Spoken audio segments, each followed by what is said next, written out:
నమస్తే, good afternoon. T news bulletin కి స్వాగతం. నేను మీ ప్రియ రమేష్. ముందుగా బులెటిన్ లో హెడ్లైన్స్. వెంటనే రుణమాఫీ చేయండి, పంటలకు నష్టపరిహారం ఇవ్వండి. రాష్ట్ర ప్రభుత్వానికి కేటీఆర్ డిమాండ్. ప్రతిపక్షాలు లేకుండా చేయాలనేదే మోదీ లక్ష్యం. ప్రజాస్వామ్యాన్ని కూని చేస్తున్నారని కృషాంక్ ఆగ్రహం. మహబూబ్ నగర్ లో కొనసాగుతున్న ఎమ్మెల్సీ పోలింగ్. మధ్యాహ్నం 12 గంటల వరకు 57% ఓటింగ్. ఢిల్లీ సీఎం కేజ్రీవాల్ ను కోర్టులో హాజరుపరిచిన ఈడీ. ఆప్ అధినేత స్టేట్మెంట్ పై ఉత్కంఠ. నేడు స్టాక్ మార్కెట్లకు ఆర్థిక సంవత్సరం చివరి రోజు. 900 పాయింట్లకు పైగా లాభంలో సెన్సెక్స్. బులెటిన్ డీటెయిల్స్ చూస్తే, లిక్కర్ పాలసీ కేసులో Delhi CM Kejriwal ED custody ముగిసింది. దీంతో కేజ్రీవాల్ ను ఢిల్లీ రౌస్ అవెన్యూ కోర్టులో ప్రవేశపెట్టారు ఈడీ అధికారులు. విచారణ పూర్తి కానందున మరో వారం కస్టడీ పొడిగించాలని కోర్టును కోరింది ఈడీ. కాగా లిక్కర్ పాలసీ కేసులో నిజానిజాలను కేజ్రీవాల్ కోర్టులో వెల్లడిస్తారనే వార్తలు సంచలనం సృష్టిస్తున్నాయి. కేజ్రీవాల్ ఏం చెప్పబోతున్నారు? ఈ స్కామ్ లో ముడుపులు ఎక్కడికి వెళ్లాయో రుజువులు బయటపడతారా? ఆయన చెప్పబోయే సంచలనాలు ఏమిటన్నది ప్రస్తుతం అందరిలో ఉత్కంఠ రేపుతోంది.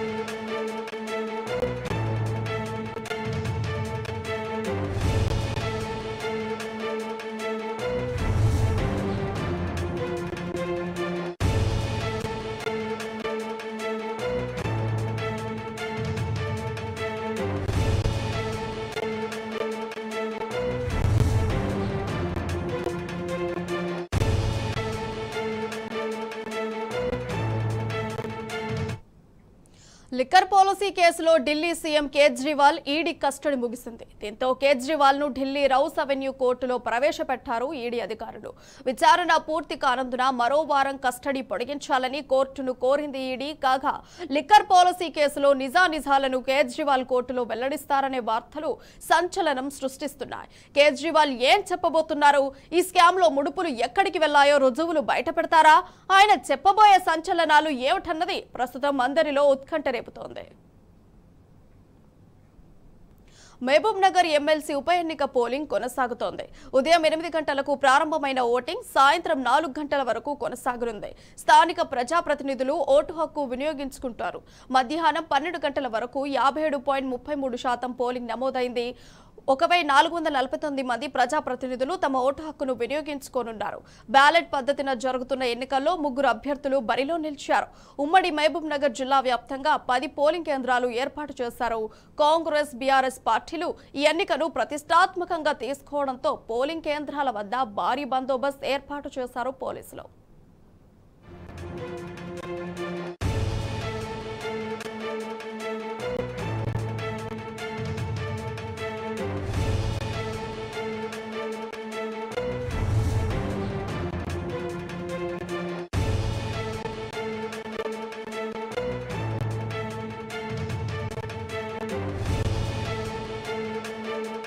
జిల్లా స్థానిక సంస్థల ఎమ్మెల్సీ అభ్యర్థిగా ప్రకటించినందుకు ముఖ్యంగా బీఆర్ఎస్ పార్టీ అధినాయకులందరికీ, అలాగే నిరంజన్ రెడ్డి అన్న గారికి నా యొక్క ప్రత్యేక ధన్యవాదాలు. ఒక స్థానిక సంస్థల నుంచి వచ్చిన అభ్యర్థిని, స్థానిక సంస్థల సమస్యల గురించి ఉన్న అవగాహన ఉన్న వ్యక్తిని ఈరోజు స్థానిక సంస్థల్లో బీఆర్ఎస్ పార్టీ నన్ను బలపరిచింది. ఎందుకంటే ఇక్కడనో పారిశ్రామికవేత్తలను తీసుకొచ్చి వాళ్ళ బిజినెస్ చేసుకోవడానికి ఉపయోగపడతారు తప్పించి స్థానిక సమస్యలు అనేది చాలామందికి పట్టింపు ఉండదు. అంటే అధికార పార్టీ ఎన్నిలో ఉంటే అందులో జాయిన్ అయ్యి వాళ్ళ బిజినెస్ చేసుకోవడానికే తప్పించి ప్రజా సమస్యలపై పోరాడే తత్వం వాళ్ళది కాదు. నేను నిరంతరం ప్రజల్లోనే ఉంటా. నా రాజకీయ భవిష్యత్ అంతా ప్రజలతోటే ఉంటుంది. ఇంతకుముందు నేను ఉప సర్పంచ్గా, సర్పంచ్గా, అలాగే జెడ్పీటీసీగా, వైస్ చైర్మన్గా ఉమ్మడి జిల్లాకు చేసిన. ఈరోజు భారీ మెజార్టీ తోటి స్థానిక సంస్థల అభ్యర్థిగా ఖచ్చితంగా విజయం సాధిస్తారు. తెలంగాణ రైతన్నకు అండగా బీఆర్ఎస్ అధినేత కేసీఆర్ పొలం బాట పట్టనున్నారు. స్వయంగా రంగంలోకి దిగి రాష్ట్రంలో ఎండిపోయిన పంట పొలాలను పరిశీలించనున్నారు. అన్నదాతలను కలిసి వారిలో మనోధైర్యం నింపనున్నారు. బీఆర్ఎస్ రైతులకు అండగా ఉంటుందని భరోసానివ్వనున్నారు. ఇక ఏప్రిల్ మొదటి వారంలో కేసీఆర్ యాత్ర ప్రారంభమయ్యే అవకాశాలున్నాయి.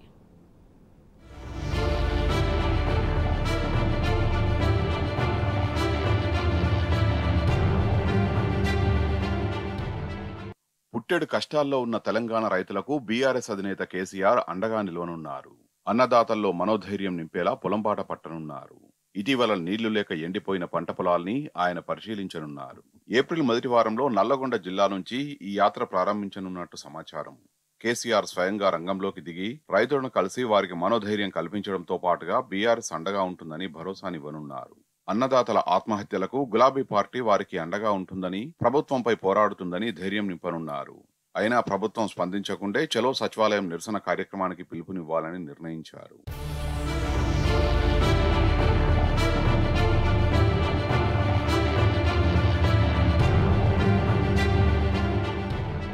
కాంగ్రెస్ ప్రభుత్వం అధికారంలోకి వచ్చిన తర్వాత ఉత్పన్నమైన నీటి ఎద్దడి సమస్య కారణంగా రాష్ట్రంలోని దాదాపు 20 లక్షల ఎకరాల్లో పంటలు ఎండిపోయాయనే అంచనాలున్నాయి.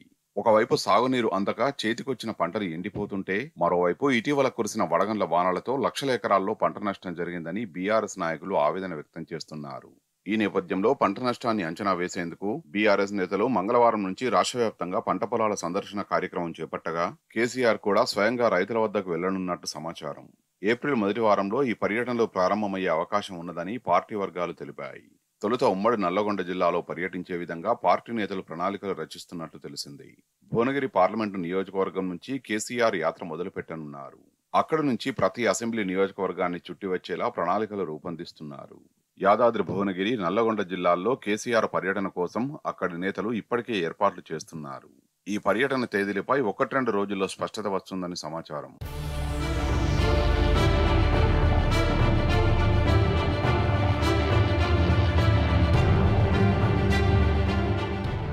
పదేండ్ల కేసీఆర్ పాలనలో ఏనాడు 1 ఎకరం కూడా ఎండిపోలేదని రైతులు, బీఆర్ఎస్ శ్రేణులు గుర్తు చేసుకుంటున్నారు. నీళ్లు, కరెంటు కావాల్సినంత అందుబాటులో ఉండేవని చెబుతున్నారు. కానీ కాంగ్రెస్ 4 నెలల పాలనలోనే దాదాపు 20 లక్షల ఎకరాల్లో పంట ఎండిపోయిందని ఆందోళన వ్యక్తం చేస్తున్నారు. అటు సీఎం రేవంత్ రెడ్డి, ఇతర మంత్రులెవరూ స్వయంగా పంట నష్టాన్ని పరిశీలించి భరోసా కల్పించడం లేదన్న ఆవేదన రైతుల్లో గూడు కట్టుకున్నది. ముఖ్యమంత్రి రాజకీయంగా గేట్లు ఎత్తడంపైనే దృష్టి పెడుతున్నారని, ప్రాజెక్టు గేట్లు ఎత్తడం, నీటి నిర్వహణపై దృష్టి పెట్టడం లేదని బీఆర్ఎస్ నేతలు ఆరోపిస్తున్నారు. ఎండిపోయిన పొలాలు, వడగండ్ల వర్షాలకు నష్టపోయిన పొలాలకు ఎకరాకు 25,000 చొప్పున నష్టపరిహారాన్ని ఇవ్వాలని డిమాండ్ చేస్తున్నారు. పంటలను కాపాడుకునేందుకు రైతులు కొత్తగా బోర్లు వేసుకుంటున్నారని, అవి సక్సెస్ కాకపోవడంతో రైతులు ఆర్థికంగా చితికిపోతున్నారని, అప్పుల పాలవుతున్నారని ఆవేదన వ్యక్తం చేస్తున్నారు. కరెంటు ఎప్పుడొస్తుందో ఎప్పుడు పోతుందో తెలియడం లేదని, మోటార్లు కాలిపోతున్నాయని, ఇది మరో రకంగా రైతులకు భారంగా మారుతుందని అంటున్నారు. ఈ దుస్థితి అంతటికీ కాంగ్రెస్ ప్రభుత్వ వైఫల్యమే కారణమని బీఆర్ఎస్ ఆరోపిస్తున్నది.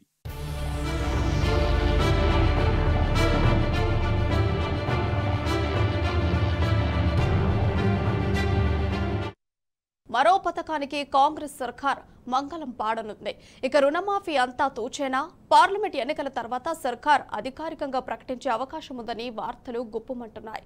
ఇప్పటికే నిరుద్యోగ భృతి ఇస్తామని తామెప్పుడన్నాం అని డిప్యూటీ సీఎం మల్లుభట్టి విక్రమార్క నాలుక మడతేశారు. తాజాగా రుణమాఫీపై మంత్రి జూపల్లి అడ్డగోలు వ్యాఖ్యలు చేశారు.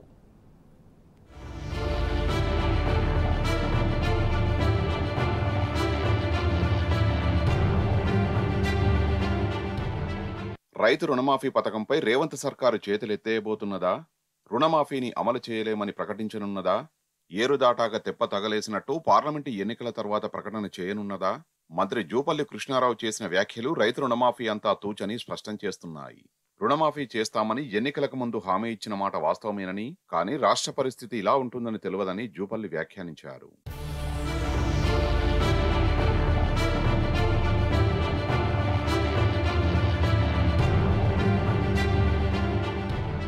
రుణమాఫీపై మీడియా ప్రతినిధులు అడిగిన ప్రశ్నకు సమాధానమిస్తూ జూపల్లి అడ్డగోలు వ్యాఖ్యలు చేశారు. రుణమాఫీ హామీ ఇచ్చినాం, కానీ మేం అధికారంలోకి వచ్చాక చూస్తే 8 లక్షల కోట్ల రూపాయల అప్పు ఉందని తేలింది. దాని వడ్డీ కట్టేందుకే అప్పు తెస్తున్నాం. ఏటా 87,000 కోట్లు కట్టాల్సి వస్తున్నదని అన్నారు. మంత్రి వ్యాఖ్యలను బట్టి రైతులకు రుణమాఫీ లేనట్టేనా అన్న ప్రశ్న తలెత్తుతున్నది.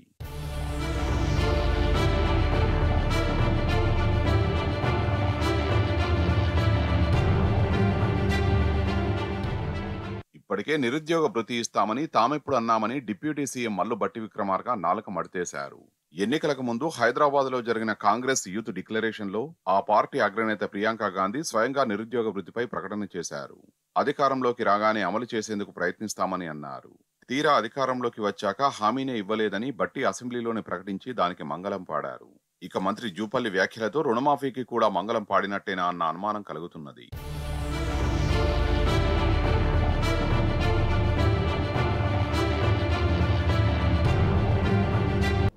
ఎన్నికల్లో గెలిచిన వెంటనే రుణమాఫీ చేస్తామన్న కాంగ్రెస్ పార్టీ ఇప్పుడు ఆ మాటే ఎత్తడం లేదన్నారు కేటీఆర్. డిసెంబర్ 9న 2 లక్షల రుణమాఫీ చేస్తామని రైతులను నిండా మోసం చేశారన్నారు. ప్రభుత్వం ఎలాంటి నిర్ణయం తీసుకోకపోవడంతో బ్యాంకులు అన్నదాతలను పట్టి పీడిస్తున్నాయని కేటీఆర్ చెప్పారు. ఎన్నికల కమిషన్తో ప్రత్యేక అనుమతి పొంది వెంటనే రుణమాఫీ చేయాలని డిమాండ్ చేశారు. కౌలు రైతు మరి రేవంత్ రెడ్డి చెప్పిండు, కౌలు రైతులకు కూడా రైతు భరోసా ఇస్తా, రైతు కూలీలకు కూడా పైసలు ఇస్తా అన్నాడు. రుణమాఫీ లేదు, కౌలు రైతులకు పైసలు లేదు, రైతు కూలీల ముచ్చటనే లేదు. ఆఖరికి ముఖ్యమంత్రికి పంట పొలాలకు వచ్చి రైతులను పరామర్శించే తీరిక లేదు. ఇప్పటి వరకు గత 4 నెలలుగా చేసింది ఏంటంటే 14-15 సార్లు ఎక్కే విమానం దిగే విమానం అన్నట్టు ఢిల్లీకి జాతరలు చేసుడు యాత్రలు చేసుడు తప్ప ఇంతవరకు రైతు పొలాల దిక్కు చూసిన పాపాన కూడా ఈ ముఖ్యమంత్రి గాని ఆయన మంత్రులు గాని పోలేదు. అందుకే రాష్ట్ర ప్రభుత్వాన్ని మేము డిమాండ్ చేస్తా ఉన్నాం. మొదలు మీరు 2 లక్షల రుణమాఫీ డిసెంబర్ 9 నాడు చేస్తామని ఏ మాట అయితే ఇచ్చిండ్రో ఆ పని వెంటనే చేయండి. దానికి మీకు ఏ కోడు అడ్డం రాదు. అవసరమైతే ఎన్నికల కమిషన్ కు ప్రత్యేకంగా లేఖ రాయండి. ఇది మా ఎన్నికల హామీ, వెంటనే నెరవేర్చాలనుకుంటున్నాం. మేము ఈ వెంటనే చేసి రైతుల్లో భరోసా నింపాలనుకుంటున్నాం.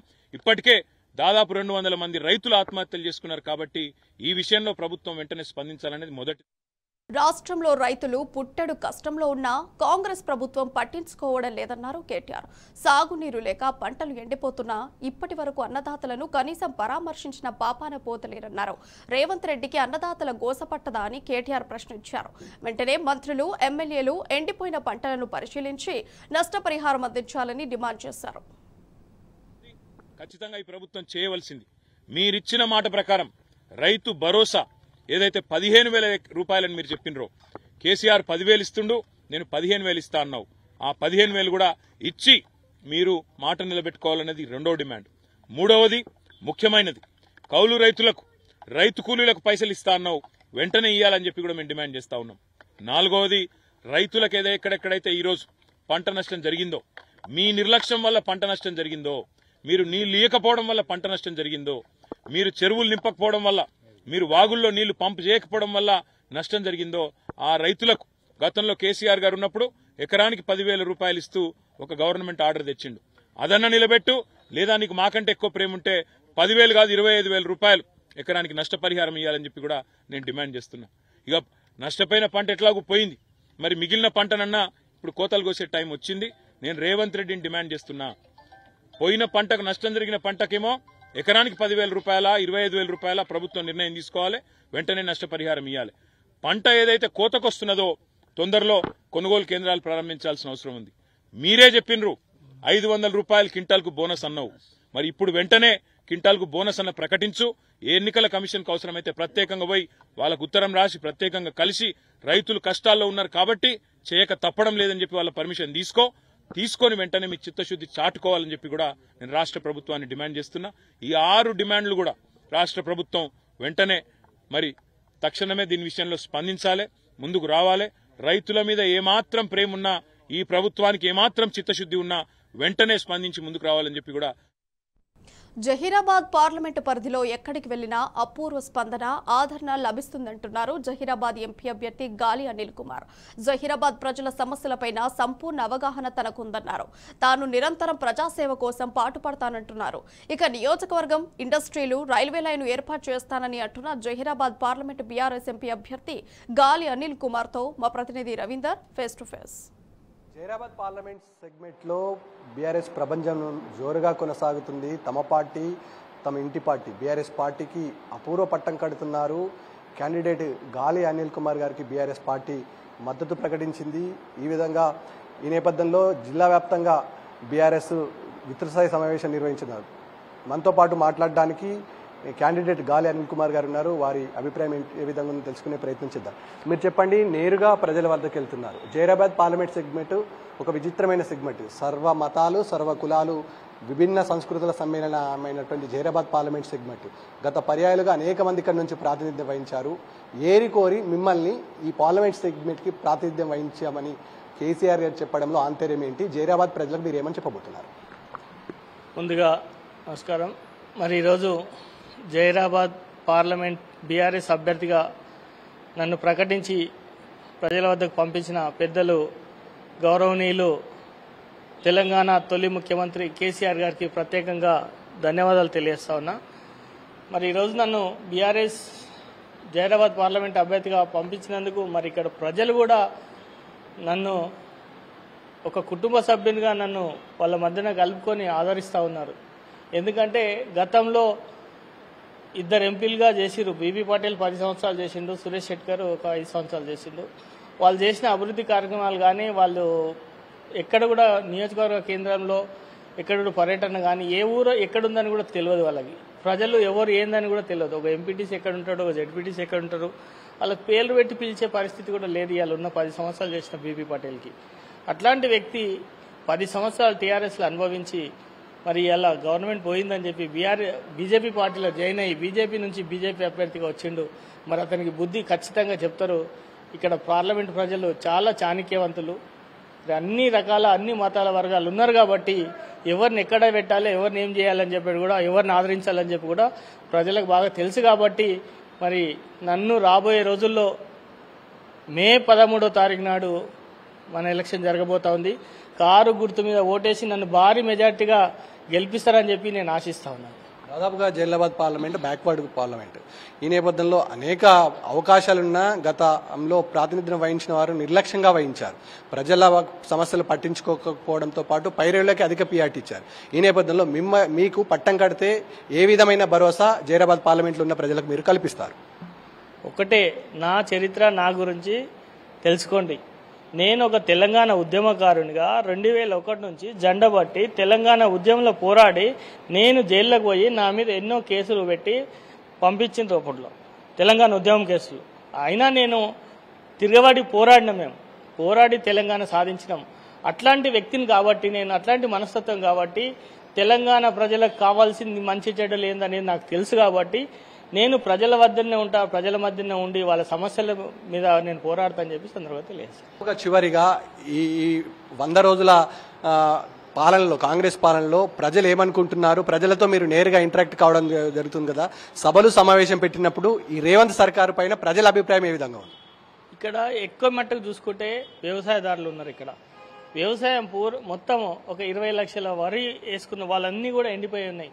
మరి ఆ బోర్ మోటార్ల మీద కొంత ఆధారపడి, కొన్ని కాలువల కింద ఆ కాలువ నీళ్లు కూడా వదిలేరు. బోర్ మోటార్ల మీద ఆధారపడ్డ వాళ్ళు కరెంట్ సరిగ్గా రాక, నాణ్యమైన సరిగ్గా రాక మోటార్లు కాలిపోయి ఒక్కొక్కసారి 3-4 సార్లు మోటార్లు కాలిపోయినాయని రైతులు చెప్పుకోవడం జరుగుతుంది ఈరోజు.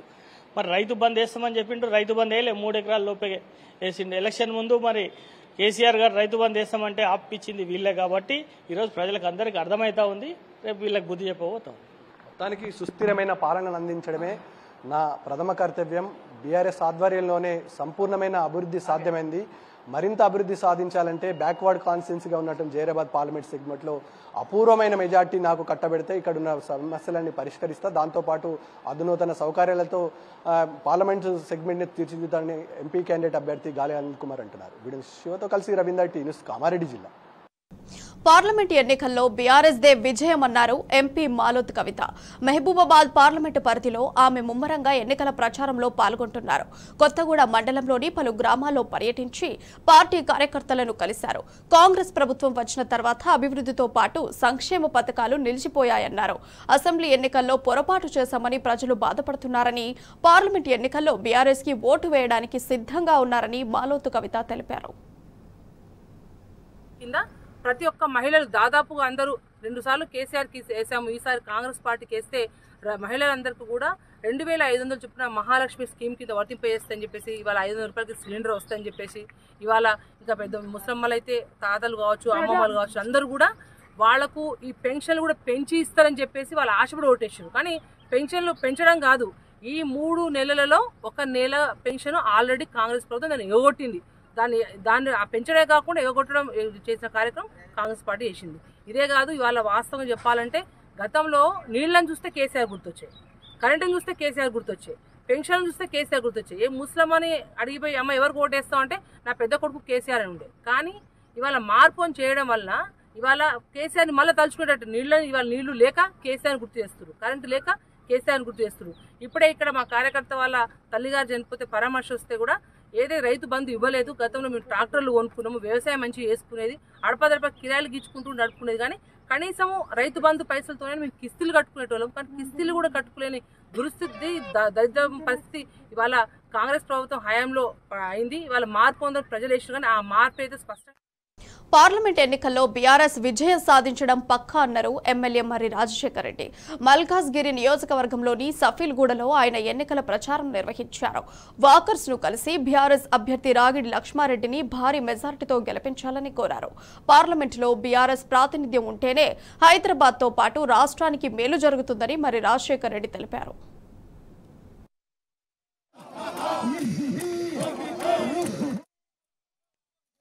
రాగిడి లక్ష్మారెడ్డి గారిని గెలిపించాలని కోరుతున్నాను. ఎందుకంటే ప్రత్యేకంగా మన మల్కాజ్గిరిలో మనం చూస్తున్నాం, మనకు అనేక కేంద్ర ప్రభుత్వంతో పనులు చాలా ఉన్నాయి, అనేక సమస్యలు ఉన్నాయి, ముఖ్యంగా రైల్వేలతో. ఈ రైల్వే వంతెనలు నిర్మించుకోవాల్సిన అవసరం ఎంతైనా ఆవశ్యకత ఉన్నది.